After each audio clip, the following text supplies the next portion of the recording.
sadza nemagurubho. Arboreka iri kuitire.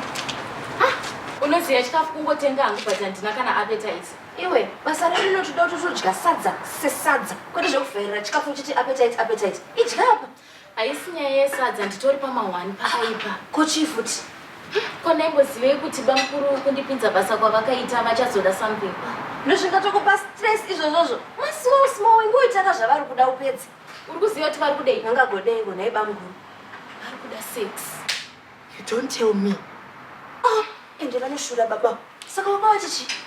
Handina hangu problem nazvo, but problem yazouya pakuti havasi kuda kushandisa protection. Asikanaka.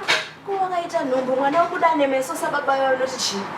Kuti anenge angofanana nedzinza rake here pane problem. Asikanaka. Ngatiye madecisions evanhu vakadzidza. Ukuzvipinza panjodzi ikani. Unoziva kuti anoswerepi kumba munguru ivava vanoswera vachiitei. Otopa hako baba vanoswera vari kumba vari innocent ma-infections. Zviri fair here izvozvozvo.